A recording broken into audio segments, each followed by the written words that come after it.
Ini berita kurang menggembirakan gitu ya. Jadi pengangguran kita ini kalau kita bandingkan dengan tahun yang lalu gitu ya, 2020 dibandingkan 2019 itu naik 38%-an gitu ya. Dan itu berada di kelompok milenial dan Z. Oke, hari ini kita ketemu lagi di channelnya Insighty.co dan juga di channel podcastnya Surabaya Unboxing. Dan hari ini adalah sangat istimewa, luar biasa sekali. Materi yang akan kita bahas, materi yang bukan sembarangan. Jadi, materi yang akan kita bahas adalah tentang internet dan bonus demografi. Ya, dan hari ini saya ditemani sama para peneliti-peneliti senior di Insighty Business Council. Ya, beliau-beliau ini memang sudah banyak sekali pengalamannya untuk meneliti apapun itu, termasuk dalam hal internet. Ya, kenapa kita ambil tema internet pada hari ini? Karena memang sekarang internet lagi booming, terutama di masa pandemi. Ya, masa-masa pandemi kemudian mendorong orang untuk selalu bertransformasi, selalu dan cepat bertransformasi ke internet karena untuk menjembatani semua kebutuhan dari setiap manusia, kita menggunakan internet.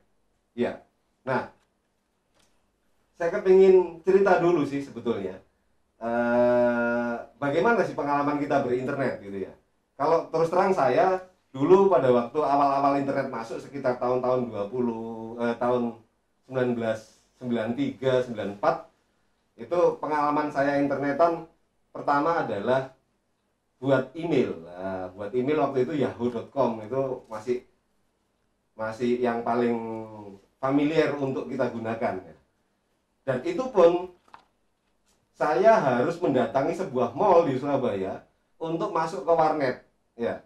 Waktu itu ada di Surabaya Delta Plaza kalau nggak salah, ada warnet yang cukup besar di situ. Kemudian kita mau belajar internet ya masuk ke sanalah, dan hanya satu saja yang kita bikin waktu itu ya cuma email saja gitu. Nah, itu adalah pengalaman saya pada waktu awal-awal internet yang saya gunakan ya, tahun 1993 atau 94 gitu ya. Nah, tapi kita hari ini akan membahas lebih jauh lagi tentang bagaimana pemanfaatan internet di dunia ini dan juga di kota-kota metropolis seperti sekarang, khususnya untuk Indonesia. Nah, ya, sebelum saya masuk ke materi utamanya, izinkan saya perkenalan dulu dengan para narasumber kita yang sangat senior sekali. Iya, dengan Bung Fajar ini. Bung Fajar ini peneliti senior saya di Insighty Business Council ya. Selamat Selamat sore, Bung sore, Fajar. Iya. Mas. Gimana kabarnya? Oke, Sehat? Alhamdulillah sehat. Oke, ya, siap ya. Bung Fajar, bisa cerita nanti kira-kira pengalaman apa pertama kali menggunakan internet itu seperti apa, Bung Fajar? Kalau saya itu dulu awal-awal kenal kenal internet itu di kampus saya ya, waktu itu di ITS, waktu itu di perpustakaan ada internet gitu, waktu itu Puskom ya, bayar di Puskom Puskom, ya, iya, Puskom. bayar berapa dulu itu ya, 7.500 atau apa gitu, 1 jam itu. Ya sudah, waktu itu sangat senang sekali dan saya masih ingat waktu itu cuman pengen lihat NBA gitu. Oh, NBA Iya. ya. Jadi bukan untuk email ya, Pak Fajar? Bukan, Ya, cuma ya. untuk gitu tuh lihat, NBA gitu. Wah, suka sekali waktu itu.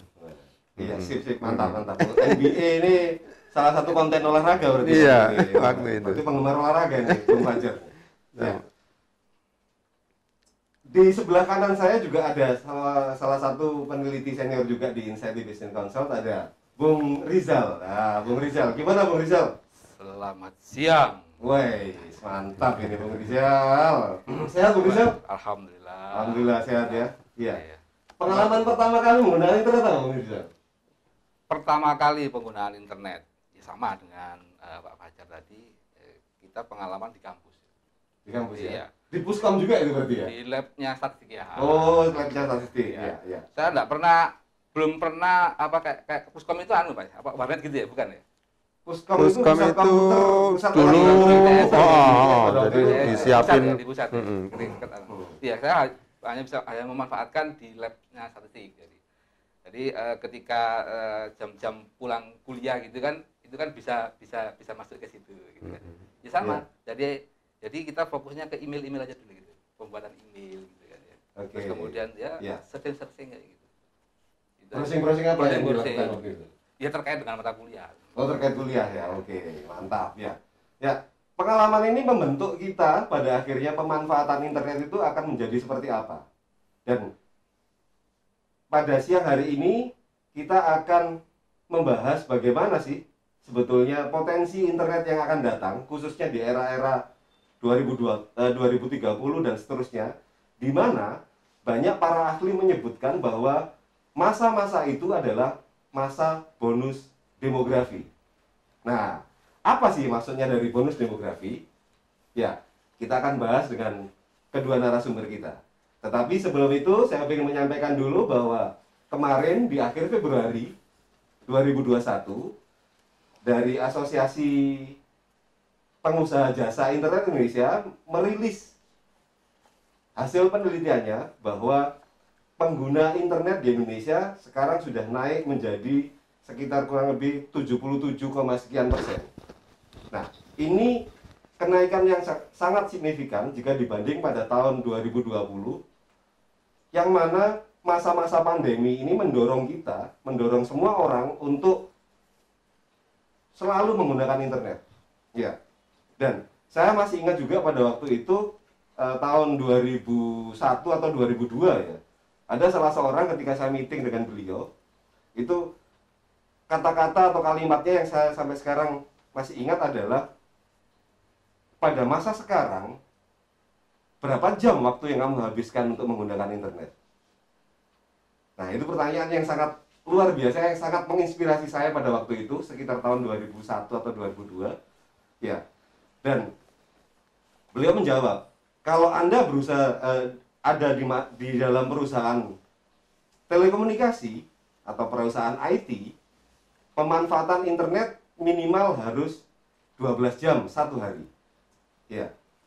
Angka 12 jam ini cukup membuat saya terkaget pada waktu itu, karena ya terus terang, tahun-tahun 2021, 2022 yang masih ngetren pada waktu itu adalah Telkomnet Instan. Nah, dan itu pun berbayar sangat mahal, Pak, kan?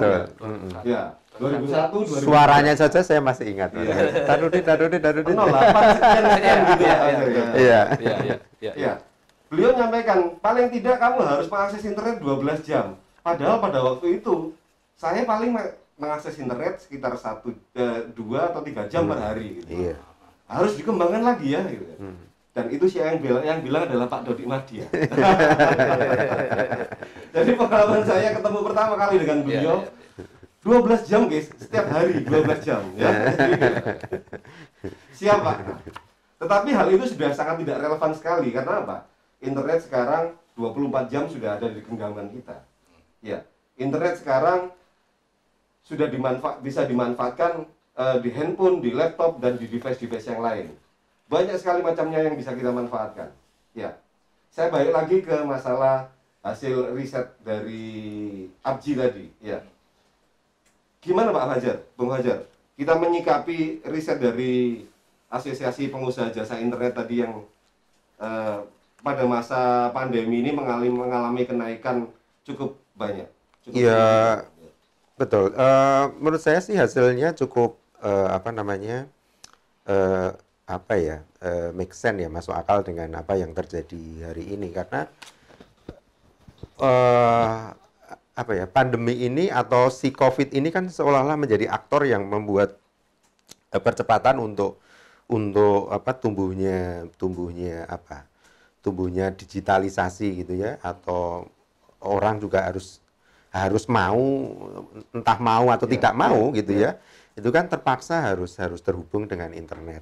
Nah, sehingga memang kalau Abji menyampaikan seperti itu, jumlahnya juga makin banyak.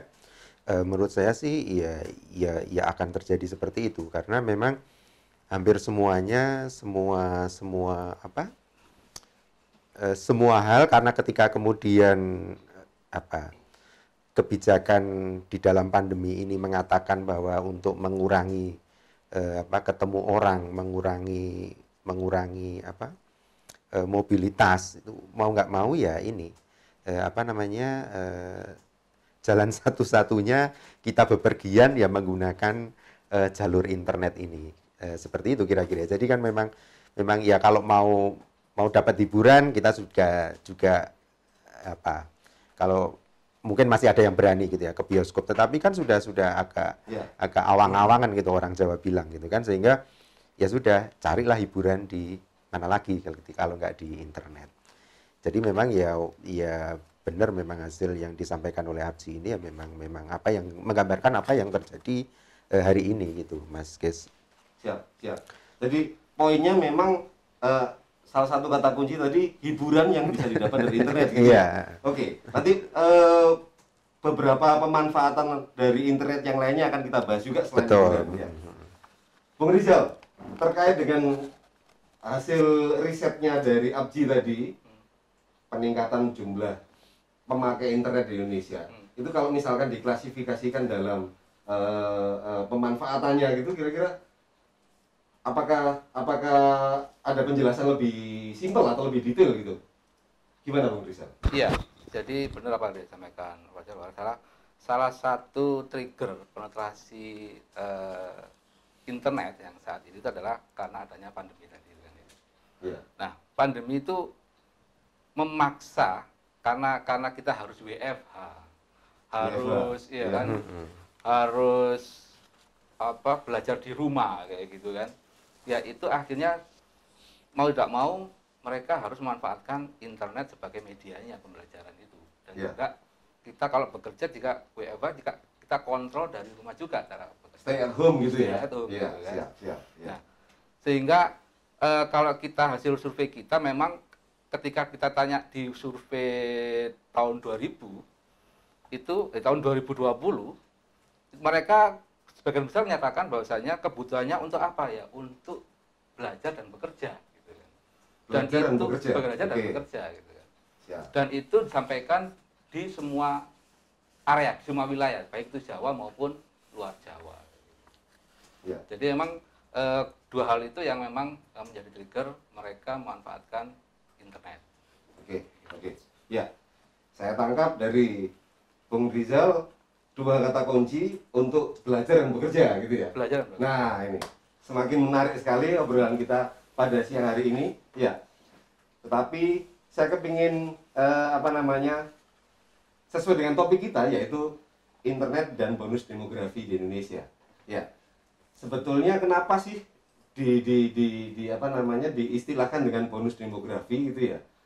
Kalau kondisi demografi Indonesia sekarang diperkirakan 5-10 tahun yang akan datang, ya, terus kemudian dihubungkan dengan pemanfaatan internet gitu kan ya. Nah, kenapa kok kemudian muncul kata bonus gitu Pak?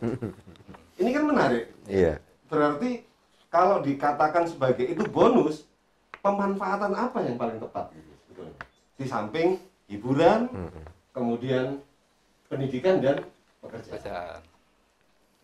Gimana nih, Bung Fajar? Ya, gini Mas Kes, kita mungkin harus menyampaikan dulu ya, kenapa kemudian di beberapa hari yang lalu gitu ya, kita teman-teman di NCIT itu merilis di beberapa media mainstream gitu, kita mewanti-wanti juga gitu kan, sebagai juga tanggung jawab. Memperingatkan ya? Iya, memperingatkan betul gitu ya. Untuk ya ini tanggung jawab kita bersama dengan bonus demografi. Pertanyaannya yang disampaikan Mas Kes tadi adalah bonus demografi ini apa gitu kan? Kok disebut bonus gitu kan? Demografi ada bonusnya gitu kan? Ini apa? Ini yang kita harus juga menyampaikan ke semua gitu, bahwa masa ini masa itulah ya, masa itu memang benar-benar harus kita tangkap sebagai peluang untuk kita bisa tumbuh bersama gitu kan, terutama bagi bangsa ini gitu ya. Nah, kenapa disebut bonus? Karena memang hal itu tidak terjadi terus-menerus, Mas Kes. Jadi hal ini memang tidak terjadi terus-menerus. Masa itu tidak akan terjadi terus-menerus. Terus kemudian tidak semua negara itu memiliki kesempatan itu. Mungkin juga sudah ada yang melewati masa itu ya. Seperti Brazil, Afrika Selatan gitu sudah pernah mengalami itu. Tetapi kita akan memasuki itu. Ya kira-kira 2020. Jadi tidak merata ya. bonus Benar, demografi yang dialami benar, masing-masing betul, negara tidak betul. merata. Nah, Iya. itulah yang kemudian disebut bonus gitu kan. Iya. Bagi bangsa ini atau bagi bangsa siapapun yang berada di situasi itu nanti. Gitu. Iya. Nah, itu yang apa? Yang harus kita sampaikan gitu ya. Nah, bonusnya itu tadi itu, Mas Kris. Jadi memang ya kita mendapatkan itu, gitu. Sehingga bisa disebut dengan bonus demografi. Apa bonus demografinya itu? Di masa nanti itu ya kita sudah mulai sih sekitar 2020 ini terus ke sana ya. Tetapi banyak yang mengatakan bahwa puncak-puncaknya itu sekitar 2030 hingga 40. 2030 Sampai dengan 40. 2040. Puncak Itu tertingginya puncak dari bonus demografi betul. di Indonesia. Di Indonesia. Tertingginya sekitar 37 gitu kalau nggak salah. Iya. Nah, itu ketika jumlah orang-orang yang produktif di kita ini proporsinya jauh lebih banyak daripada yang berusia tidak produktif. Maksudnya yang masih usia di bawah 15, di atas 65 gitu ya. Beliau-beliau yang di atas itu dan anak-anak kita yang di usia itu tidak terlalu banyak jumlahnya dibandingkan dengan yang berada di usia produktif. Ya. Nah, salah satu ini yang nanti jadi concernnya itu adalah generasi ini harus benar-benar produktif. Sederhananya begini, kalau generasi ini itu kemudian menghasilkan sesuatu, berproduksi, ya gampangnya gini, kalau mereka itu gajian gitu kan, artinya tidak menganggur gitu ya, mereka pasti akan membayar pajak. Mereka pasti akan mengeluarkan sesuatu, misalnya makan di restoran juga bayar, ada pajaknya gitu ya. Sehingga meleverage ekonomi ini multipliernya sangat besar sekali, sehingga benar kalau itu adalah sumber dari nanti membangkitkan ekonomi Indonesia gitu kan. Nah, cuman tadi itu ada yang gagal gitu Mas Kes. Jadi ada bangsa yang gagal memanfaatkan ini gitu kan. Ketika masa bonus demografi mereka dapatkan, gitu. Tapi mereka gagal. Ya, ini menarik. Gitu. Ya. Banyak sebabnya, ya karena situasi entah di negaranya itu dan seterusnya. Tetapi di kita ini juga harus hati-hati karena pandemi ini juga muncul di ketika kita memasuki ini masa bonus demografi. Betul. Nah, kami di Insighty kebetulan kalau kami di Insighty ini kan bergelut dengan data. Jadi kalau nanti teman-teman pendengar ini mau cari data, monggo silahkan kontak kami. Kami selalu bergelut dengan data. Nah, kami mencatat bahwa ketika pandemi ini, Mas Kis, nah ini berita kurang menggembirakan gitu ya. Jadi pengangguran kita ini kalau kita bandingkan dengan tahun yang lalu gitu ya, 2020 dibandingkan 2019 itu naik 38%-an gitu ya. Dan itu berada di kelompok milenial dan Z. Nah, ini yang generasi Z ya. Nah, ini kan harus kita waspadai ini. Ya moga-moga ini baru sinyal pertama. Nanti kalau stimulus yang diberikan pemerintah ini berpengaruh terhadap pergerakan ekonomi, pertumbuhan manufaktur, jasa dan sebagainya, angka ini tidak terus kemudian tambah membesar gitu kan. Moga-moga terus pengangguran di kelompok ini juga makin menurun. Nah, ini juga yang kita harapkan. Itu salah satunya, Mas Kes, yang kita juga harus hati-hati ya. Tadi kalau nyambung ke internet ya, moga-moga internet ini yang seperti hari-hari kemarin kami coba isukan ke media itu ya, moga-moga internet inilah yang bisa menjembatani problem yang terjadi saat ini gitu, Mas Kes.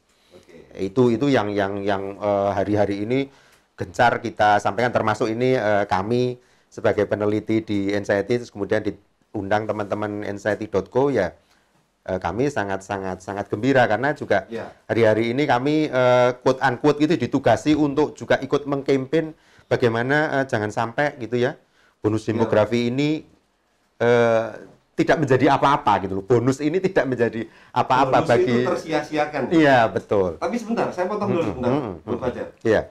Kalau tadi disampaikan ada negara-negara yang gagal ketika masa bonus demografinya datang, berarti apakah masa bonus demografi ini bisa diulang atau tidak? Diulangnya ini kan akan sangat lama, Mas. Oh, Gitu untuk ya. generasi yang Kasarnya menghabiskan generasi ini generasi, aja cukup lama ya.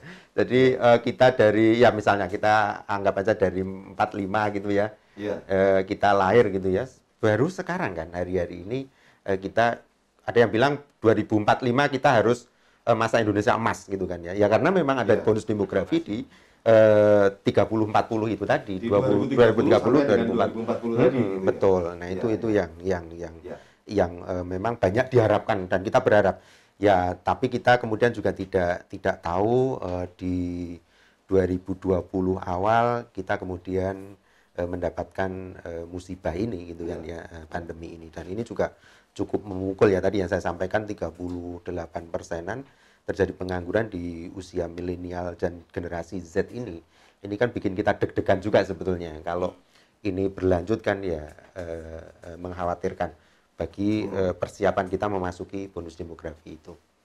Jadi memang harus angka 38,62% ini memang harus ditekan sedemikian mungkin dengan memanfaatkan kesempatan bonus demografi kita. Tinggal bagaimana caranya kita menggunakan media-media yang paling tepat ya. Salah satunya mungkin dengan internet tadi. Salah satunya mungkin dengan internet tadi itu.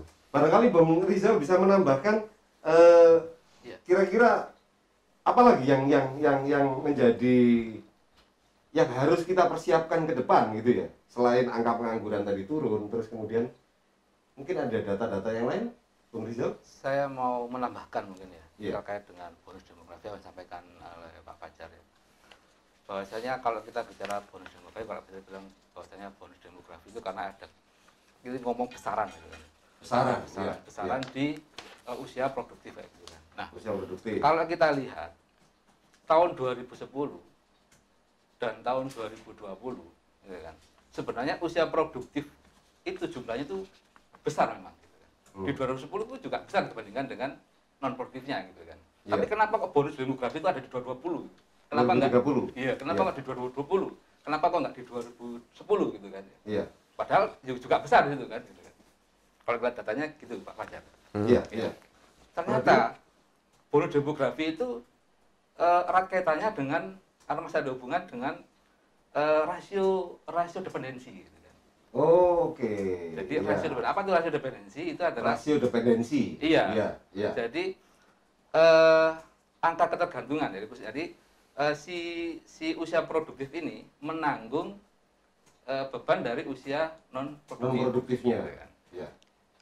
Angka dependensi, rasio dependensi itu semakin kecil, maka kita akan semakin menuju ke bonus demografi gitu kan. Kecil itu berapa? Kecil itu di bawah 50 gitu kan. Ya. Nah, tahun 2020 ini itu rasio dependensi kita itu Indonesia itu 41. Sehingga kita bisa dikatakan kita dapatkan bonus demografi. Di tahun 2020 sudah masuk ke angka 41. 41 untuk Iya. untuk rasio Rasio dependensinya. dependensi. Nah, tahun 30. 2010, tahun 2010, kenapa kok dengan bonus demografi? Karena dia masih belum mencapai ke 50, dia belum masih 50 ke atas gitu. Lebih dari 50. Iya, lebih dari 50 gitu. Nah, dari mana mendapatkan angka dependensi rasio itu? Dependensi rasio itu rumusnya itu jumlah usia non produktif dibagi dengan usia produktif dikali 100. Nah, itu yang Oh, oke. ya. Coba diulangi lagi. Iya. Bung Sil. Jadi rasio dependensi ya, itu rumusnya jumlah non produktif, usia non produktif, Iya. jumlah penduduk usia non produktif dibagi jumlah usia penduduk produktif dikali 100. Dikali 100. Jadi Ya. jumlah orang yang usianya non produktif dibagi dengan jumlah orang yang usianya produktif dikali 100. 100. Itu menghasilkan angka rasio dependensi. Rasio dependensi. Nah, ketika angka rasio dependensi tadi sudah turun dari di bawahnya 50, berarti kita masuk ke masa-masa bonus demografi. Ya, baik, ya. Saya rasa penjelasannya sudah sangat gamblang sekali. Jadi artinya ketika kita masuk pada masa atau era bonus demografi, berarti memang sangat banyak sekali di sana jumlah penduduk atau jumlah orang-orang produktif di negara kita yang harus benar-benar bisa memanfaatkan itu. Ya, terlebih tadi Bung Fajar juga menyampaikan angka pengangguran sudah naik ke 38,sekian%. Ya, nah menariknya adalah potensi internet, ya, di mana internet ini menjadi salah satu alat atau menjadi salah satu media yang bisa kita manfaatkan supaya bonus demografi ini tidak lewat begitu saja dan kita tidak mengalami kegagalan bonus demografi yang tadi disampaikan Mas Fajar. Ya, nah dari beberapa kali kita ngobrol dan sebagainya, pemanfaatan internet bisa macam-macam gitu kan. Tadi yang sudah sempat disinggung oleh Bang Fajar, hiburan gitu ya. Hiburan ini menempati posisi berapa persen nih Pak Fajar nih pemanfaatan internet untuk hiburan ini? Angkanya saya tidak begitu ya, Mas Kes ya. Berapa itunya. Cuman memang kalau hari ini memang yang tadi disampaikan oleh Bung Rizal memang ya pasti di pendidikan dan urusan pekerjaan itu jadi sangat dominan. Tetapi kita juga lihat kalau rilis dari beberapa provider game online itu kan mereka tumbuhnya juga luar biasa. Betul. Ketika hari-hari seperti ini. Nah, ini juga menurut saya juga hiburan juga luar biasa. Terus kemudian juga kita juga tahulah brand-brand besar ya hiburan streaming itu kan juga gencar kan hari-hari ini. Ini juga petanda bahwa hiburan ya memang cukup kuat gitu kan. Nah, tapi saya coba dulu Mas Kris tadi yang pengangguran itu salah satunya, tetapi sebetulnya ada banyak hal yang nanti kelihatannya internet ini bisa jadi semacam salah satu solusinya ya. Betul dalam mengatasi kegagalan ya. Kita tidak berharap itu di bonus demografi. Jadi urusan kesehatan itu nanti juga jadi hal yang harus diperhatikan. Kita ikut untuk mendorong itu ya, mengingatkan itu karena begini Mas Kis, generasi produktif ini kan juga harus sehat gitu kan ya. Supaya dia bisa produktif itu kita harus sehat. Tadi malam itu saya baca gitu ya, yang dibikin gerah BPJS itu adalah urusan yang bikin dia tekor gitu ya, kata mereka itu adalah ginjal, terus jantung kalau nggak salah gitu. Oh gitu ya. Jantung. Orang berpenyakit ginjal, orang berpenyakit jantung, ini angkanya naik. Angkanya selalu bikin gerah mereka gitu kan. Dan mereka sedang membuat program untuk bagaimana jangan sampai itu terjadi. Kalau sudah sakit ya memang harus diobati ya. Tetapi atau jangan sampai itu terjadi. Kalau boleh saya potong sebentar, Bang Fajar. Gimana? Jangan-jangan orang karena mager selalu memanfaatkan internet untuk hiburan dan sebagainya, memicu penyakit jantung dan penyakit ginjal gitu. Itu yang apa ya? Ya nanti mungkin kami di NCIT juga harus coba membuat studi-studi seperti itu ya. Artinya gini, internet ini bagaimana mampu menekan itu, jangan ini kan masih coba kita nanti riset di kita gitu ya, apakah internet menekan sakit gaya hidup itu bagaimana itu juga menarik harus kita, karena percuma saja kita memiliki angka tadi yang disampaikan Bung Rizal bahwa jumlah atau rasionya sudah cukup oke, tapi isinya anak-anak yang sakit gitu kan. Jadi tidak kuat dalam fisiknya gitu ya. Kan bisa kita bayangkan produktivitasnya kan pasti rendah gitu kan. Kalau mereka itu. Nah, padahal kita tahu paparan gaya hidup ya walaupun juga concern anak-anak muda terhadap hidup sehat itu juga menurut saya juga sudah tidak sama dengan kita di generasi Y gitu ya. Tapi ini juga kita wanti-wanti gitu loh, jangan sampai mereka ini juga tumbuh pada generasi ini tumbuh pada generasi yang tidak sehat tadi itu. Betul. Jadi apa namanya itu ya, penyakit-penyakit generatif atau apa itu ya, itu yang degeneratif atau apa itu ya. Nah, ini yang harus kita hindari. Makanya pandemi ini ya di satu sisi tadi itu ya ke urusan pengangguran itu juga mengkhawatirkan kita, tetapi sebetulnya ini juga jangan-jangan ada hikmahnya gitu kan. Kita didorong untuk hidup sehat, PHBS kita juga harus sehat untuk agar generasi yang di tadi itu di rentang usia produktif itu berisi generasi-generasi yang juga sehat gitu loh. Oke. Itu Mas Kris, itu yang memang juga kita wanti-wanti. Nah, Jadi nyambung konsen utamanya benar. nanti itu ya. Nah, ini internet gimana ya nanti itu bisa dimanfaatkan ke situ gitu loh. Kesehatan gitu. Ya. Bung Rizal mau menambahkan mungkin dari yang tadi sudah sempat dijelaskan Ya. bagaimana internet itu pemanfaatannya untuk apa namanya pekerjaan, untuk pendidikan dan sebagainya. Mungkin bisa ceritakan juga contoh-contoh apa yang sebetulnya yang paling relevan untuk bonus demografi nantinya gitu. Iya. Saya melanjutkan lagi yang tadi terkait dengan bonus demografi tadi. Iya.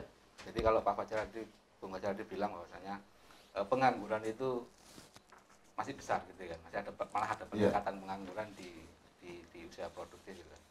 Dan datanya pun di BPS juga menyatakan bahwasanya angka angkatan kerja gitu ya, angkatan kerja itu masih didominasi oleh penduduk usia produktif yang lulusan setara SMP. Wah ini. Nah, ini kan Menarik ini berarti ya. Iya. Masih didominasi oleh orang-orang yang lulusan setara SMP. setara gitu. SMP. Masih lulusan setara. Angkanya mencapai kalau nggak salah 63% kan. 63%. Iya. Ya. SLTA itu ada sekitar 20%-an dan Wih, perguruan jauh ya. tinggi itu hanya 13%. Jauh banget selisihnya. Jauh Ada banget. 60%, 20% dan 13%. 13%. Ya. Padahal semuanya itu masuk pada usia produktif Untuk ya. saat ini. Untuk saat ini. Untuk saat ini. Nah, Oke. itu yang menjadi tantangan bagi pemerintah untuk meningkatkan kualitas pendidikan dan terutama kesehatan. Dan jangan lupa ketika pengangguran, jangan sampai ada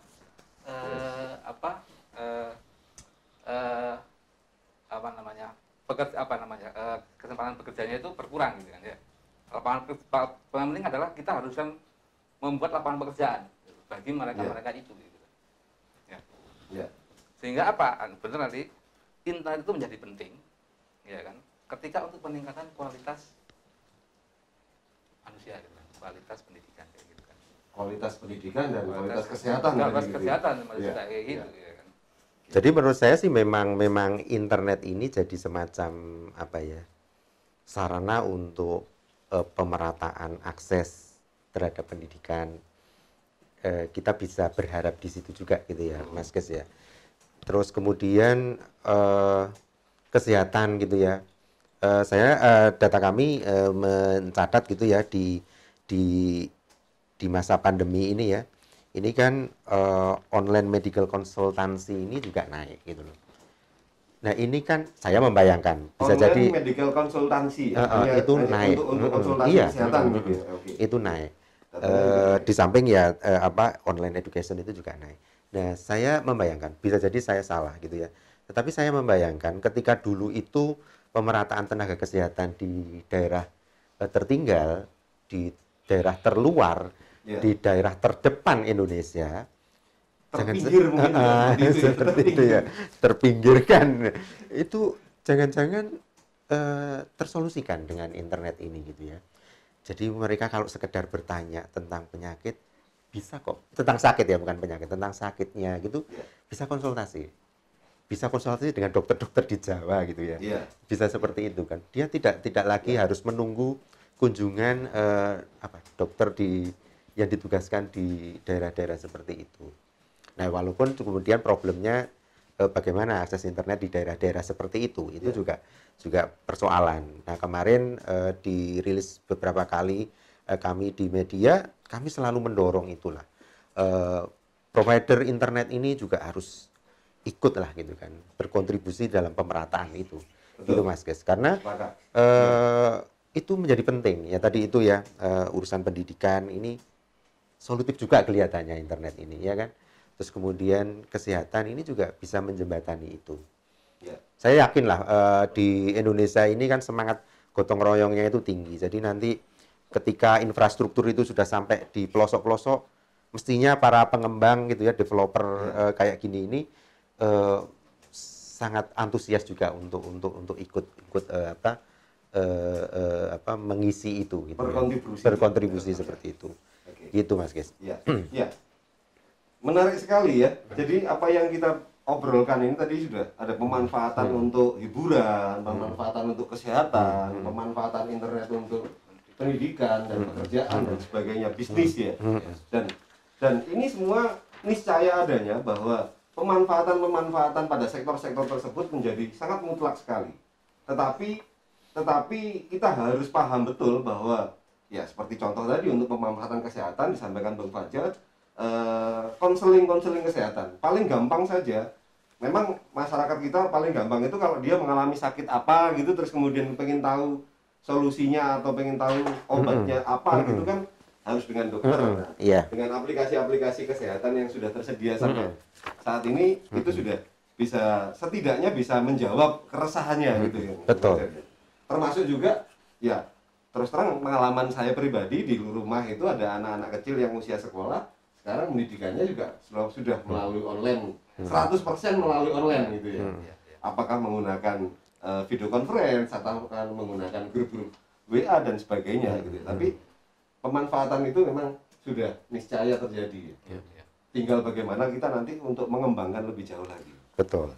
Nah, saya tertarik dengan mengenai infrastruktur.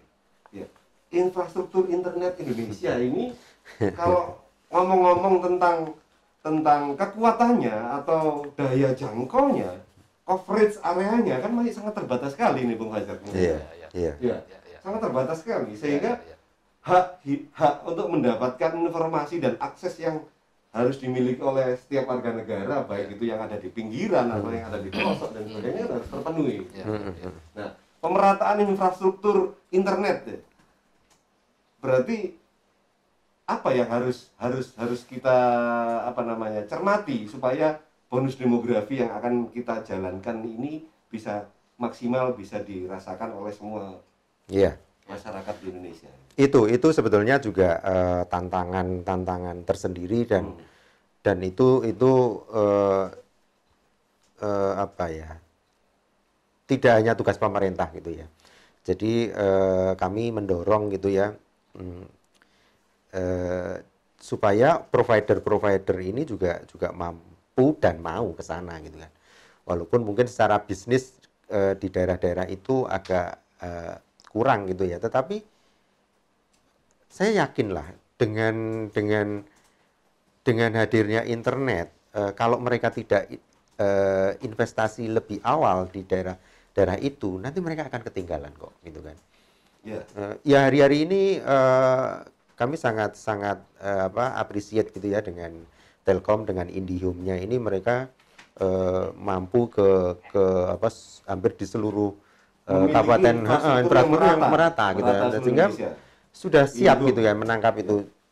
Ya mungkin gini, kalau dibayangkan hari ini apa sih untungnya gitu kan ya, ngurusi market yang seperti itu. Tapi jangan mengecilkan itu, karena potensi di daerah ini jangan-jangan bisa terpecut ketika kemudian orang-orang atau ya itu tadi angkatan kerja kita yang berada di usia produktif itu kemudian mampu melihat potensinya dan mampu mengkomunikasikan keluar melalui internet gitu kan.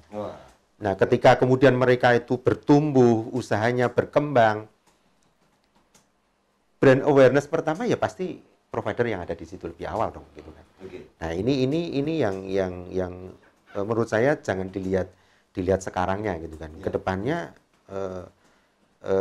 kalau mereka atau teman-teman provider ini belum ke sana, ayolah gitu kan.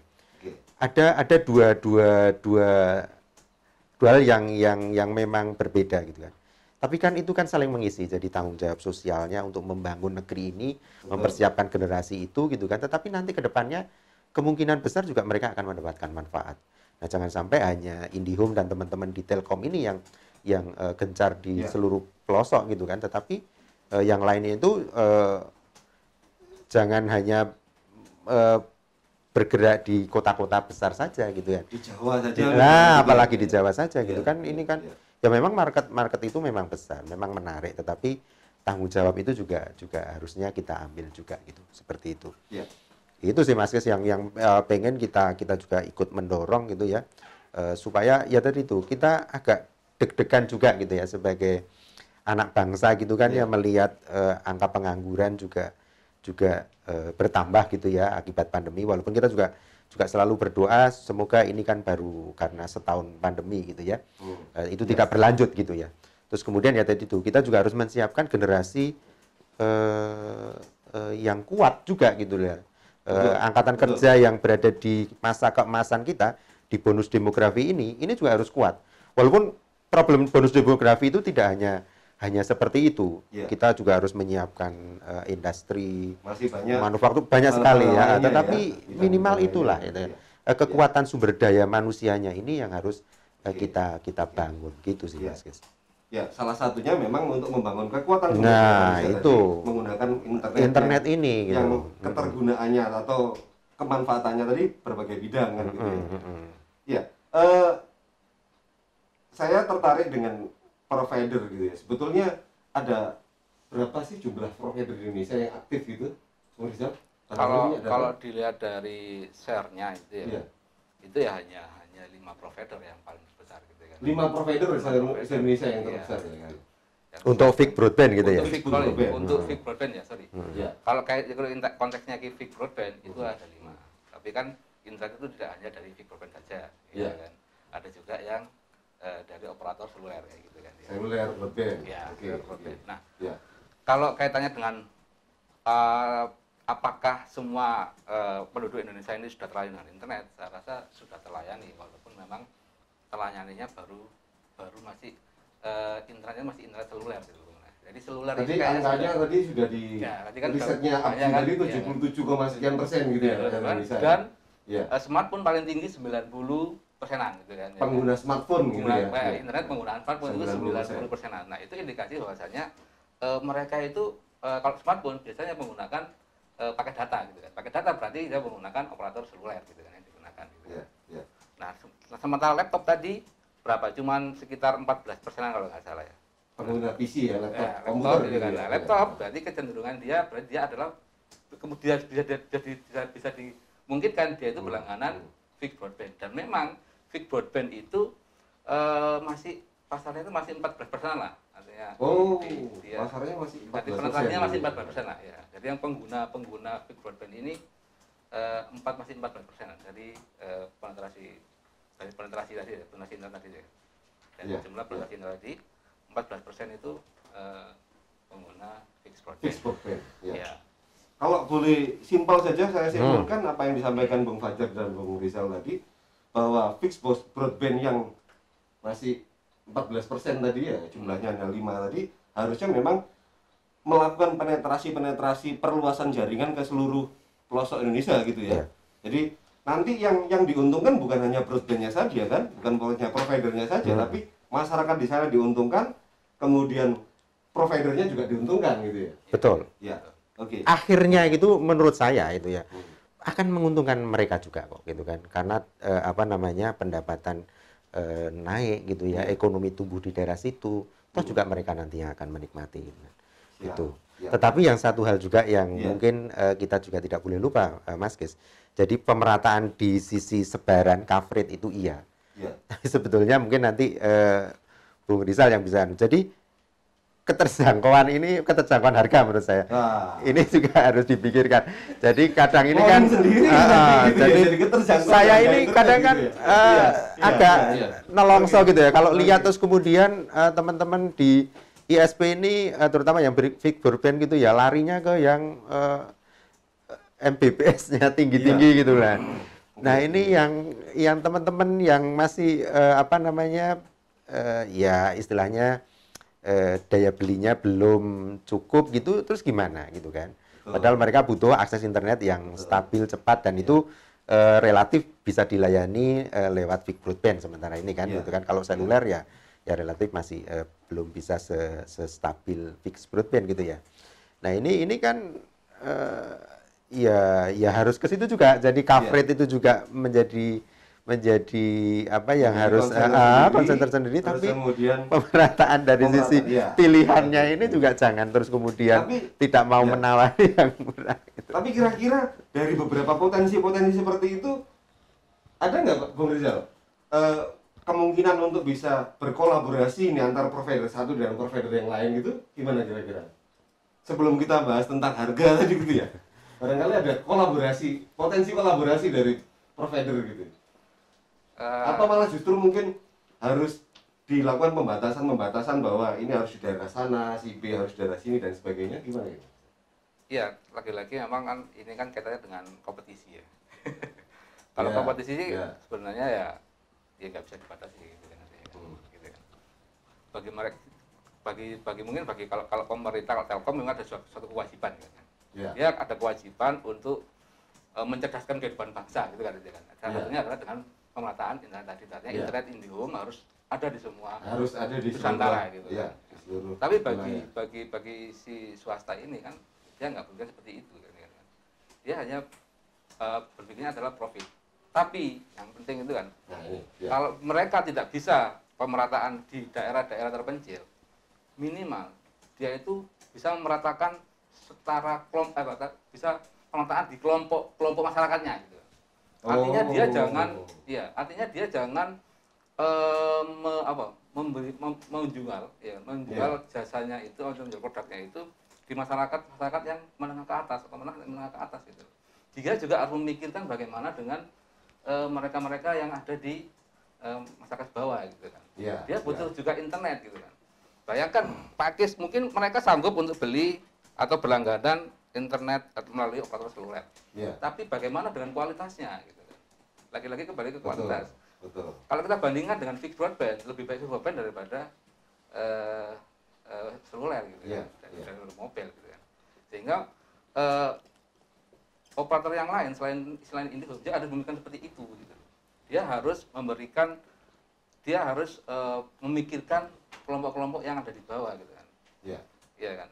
Dan perusahaan itu kan ada kewajiban tanggung jawab sosialnya gitu kan. Dia harus ada CS, social responsibility. Nah, kenapa kok nggak digunakan aja untuk itu? Artinya dia memberikan dia menjual harga yang lebih murah. Artinya subsidi silang lah kayak gitu kan ya. Subsidi silang gitu, memberikan untuk harga yang murah untuk masyarakat kelompok bawah gitu. Gitu kan.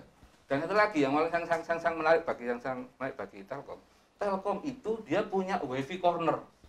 WiFi corner itu sangat murah sekali bagi masyarakat yang belum berlangganan fixed broadband atau tidak bisa berlangganan fixed broadband. Mereka bisa menggunakan WiFi corner itu. Dan Pak Kis tahu WiFi corner itu berapa kecepatannya? 100 Mbps. 100 Mbps. Nah, ini sebetulnya yang memang ya mungkin akan menjadi semacam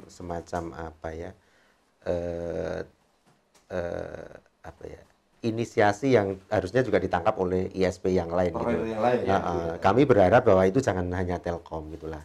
Jadi teman-teman di ISP yang lain juga ayolah gitu kan. Problem ini tidak sederhana. Bonus ini jangan sampai sia-sia gitu kan. Dan itu harus menjadi tanggung jawab kita semua gitu kan. Sehingga ya itu menurut kami gitu ya. Artinya internet ini menjadi backbone yang cukup oke dalam nanti untuk menjembatani atau kemudian mengatasi problem-problem yang kelihatannya ditemui oleh 2030 2040 gitu loh. Nah, ini yang harus jangan sampai itu terjadi gitu. Itu yang pengen sebetulnya concern kita di situ. Mestinya semua bisa gitu kan. Harusnya dan semuanya harus ikut membantu itu. Karena ya itu tadi pertama yang kita coba ungkap di sini tadi itu kan hanya pengangguran saja sudah bikin deg-degan gitu kan ya.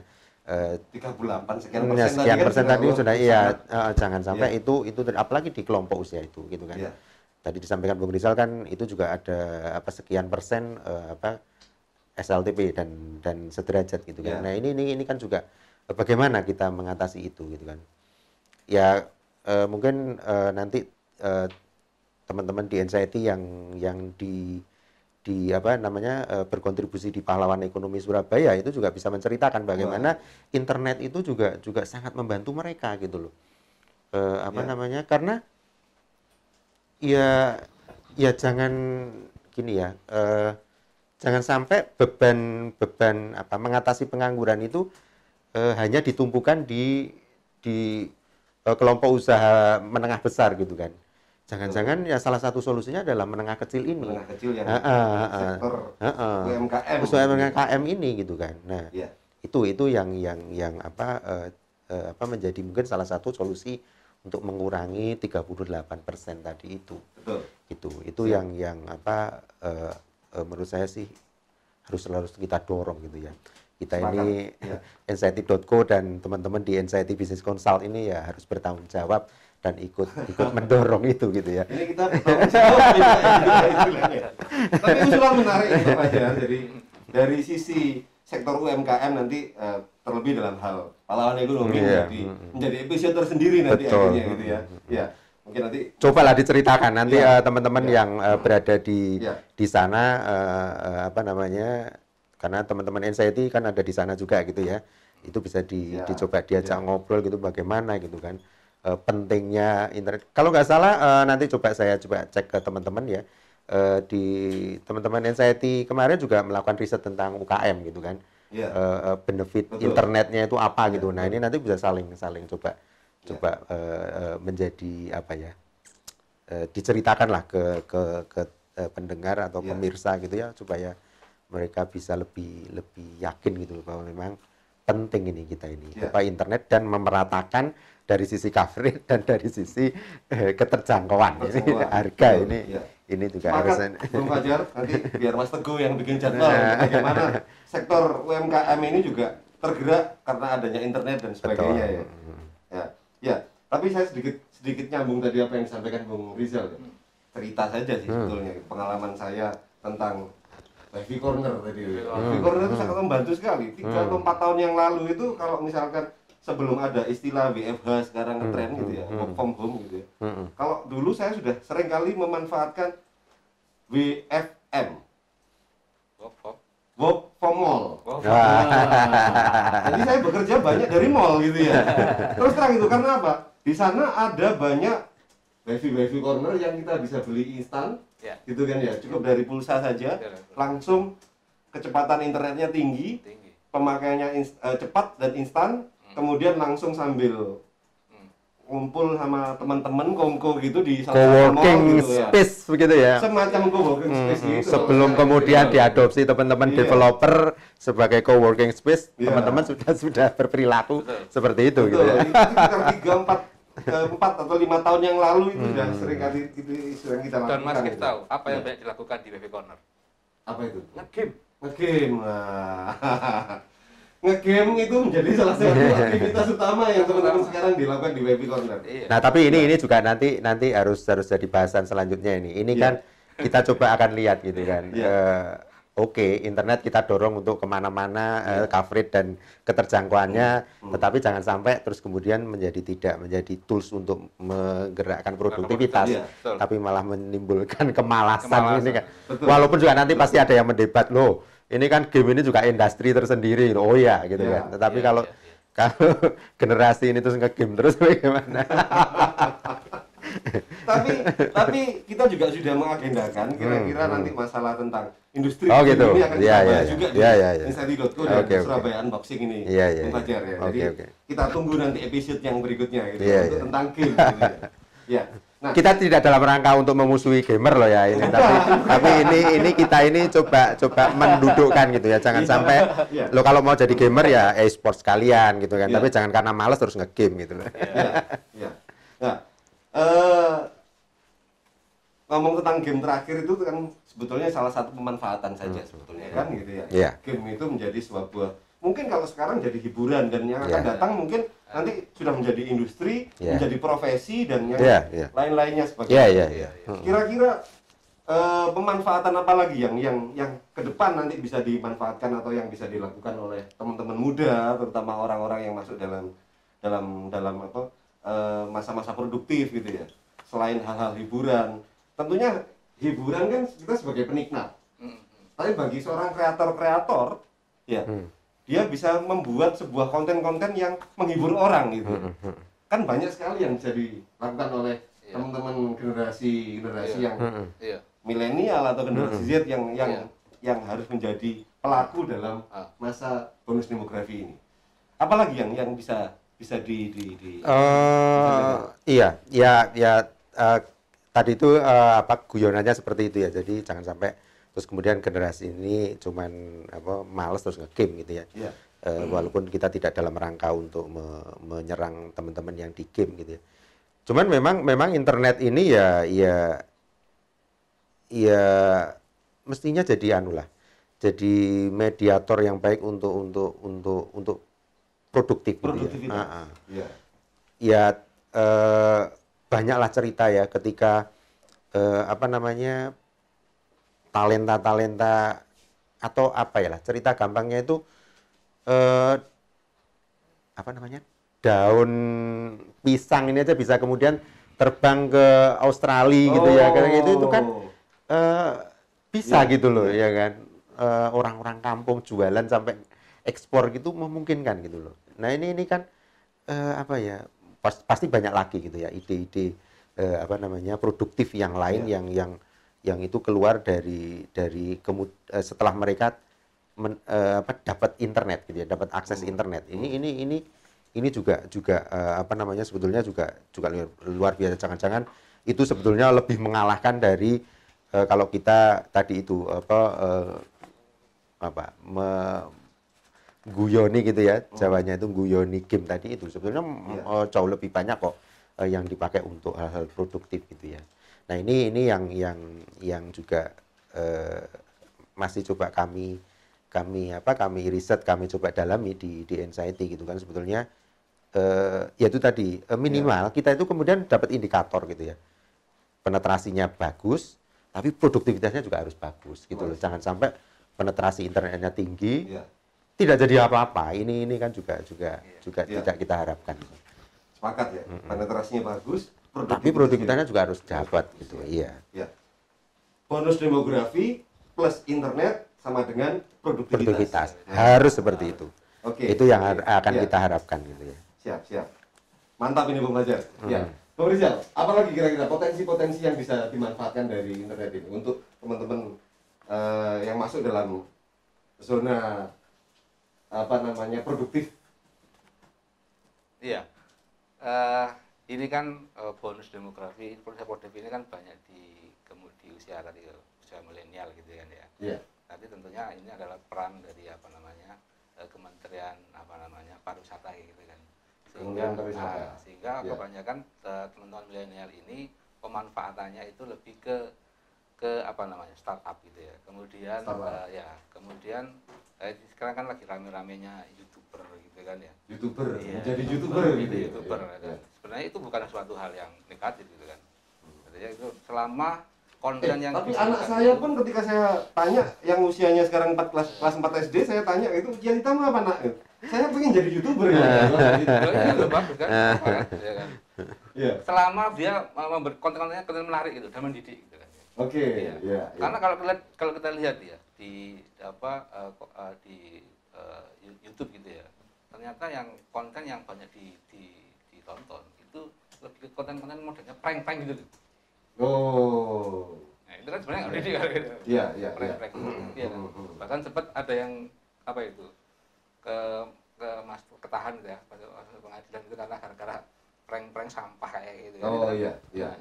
Iya. Seharusnya buatlah konten yang sifatnya mendidik atau konten yang sifatnya training gitu kan ya. Kalau kita PE bisa ada training kayak gitu kan bisa menarik itu juga untuk sebagai pembelajaran kan gitu kan ya. Karena menariknya gini. Kalau kita tadi data kami itu ya. Kalau ditanya apa yang membuat Anda berlangganan internet itu karena memang ada kebutuhan belajar dan kebutuhan bekerja ya kan. Tapi frekuensi untuk itu nggak besar gitu frekuensinya ya. Alasan utamanya pertama disampaikan seperti itu. Tapi ketika realnya itu nggak kayak gitu. Iya. Frekuensi itu apa? Sosial media. Sosial media. Iya. Oke. Ya. Yang kedua, hiburan. Hiburan. Ya. Baru itu pendidikan, pembelajaran, terus bekerja, itu baru di urutan berikutnya. Tapi ini kan kita juga nggak boleh apa ya, pesimis. Ini kan sama masa-masa kita ketika mengenal internet gitu ya. Betul. Iya. Masuknya kan tadi itu kan ya, Iya. hiburan dan sesederhana itu. Iya. Kalau sekarang ada sosmed, ya dulu kan media sosialnya kan salah satunya pakai email gitu kan. Itu kan dimasuki Iya. dahulu gitu Iya. kan. Sebelum kemudian menemukan yang produktif gitu kan. Apa, bikin apa, bisa ngapain di situ gitu kan. Iya. Bisa belajar apa dari situ. Itu ya apa, tidak untuk kemudian kita pesimis dan takut gitu ya. Waduh, internet itu kemudian apa, perilakunya ke Iya. yang negatif. Tetapi memang awalnya biasanya seperti itu. Iya. Masuknya ke yang receh-receh dulu gitu ya. Gimik dulu. Gimik dulu gitu kan. Iya. Ya. Iya. Nah, ini yang Oke. apa namanya? Ya tinggal itu tadi. Sebetulnya jangan panjang-panjang gitu ya. Masa seperti itu jangan panjang-panjang gitu kan.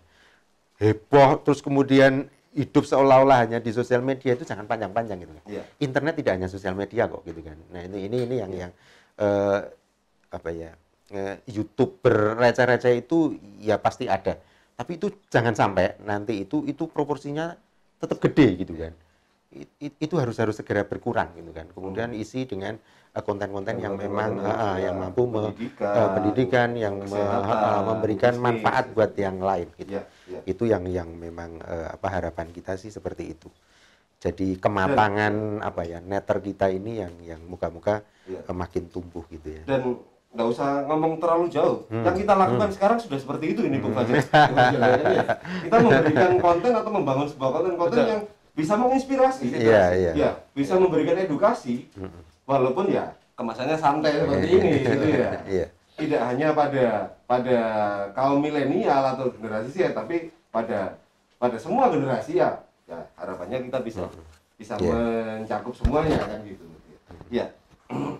Walaupun memang saat ini itu hiburan itu adalah sebagai apa ya, pancingan atau pintu masuk gitu ya, pintu masuk untuk orang atau orang-orang milenial berkenalan dengan teknologi Yeah. gitu ya, hanya sebatas pintu masuk saja. Yeah. Harapan nanti ke depan Harapannya, ketika pada masa-masa bonus demografi terjadi, ya porsi dari Itu. pemanfaatan Yeah. internet untuk kesehatan, untuk pendidikan, untuk Lebih utama. usaha, bisnis, Bisnis. dan sebagainya, termasuk juga untuk memperkenalkan potensi-potensi lokal di seluruh Betul, Nusantara betul. ke semua khalayak publik kan gitu ya. Iya, iya. Nah, ini menarik sekali obrolan kita, Bung Fajar, Bung Rizal. Hari ini sangat luar biasa. Semoga bisa menginspirasi banyak teman-teman, termasuk juga mungkin para provider ini Iya. gitu ya. Iya. Perlu pemerataan di seluruh Indonesia, tapi yang perlu diingat adalah tidak hanya sekedar pemerataan. Keterjangkauan juga penting. Ya.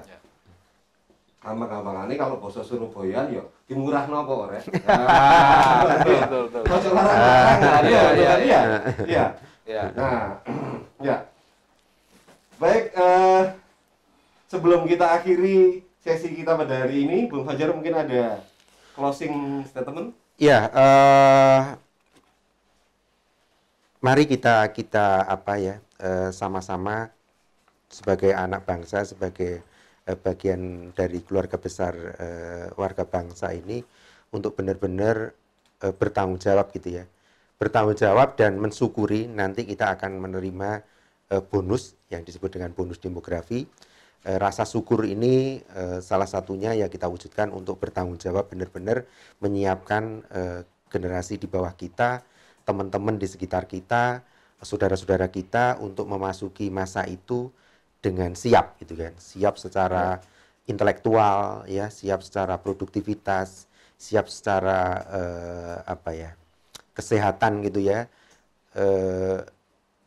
karena kita belajar banyak dari pandemi ini bahwa kesehatan itu menjadi sangat penting, walaupun juga sebelum-sebelumnya juga sudah banyak yang meyakini bahwa sehat itu adalah nikmat yang luar biasa, tetapi ini benar-benar semuanya bisa merasakan bahwa ketika pandemi ini ruang gerak kita menjadi sangat terbatas gitu kan.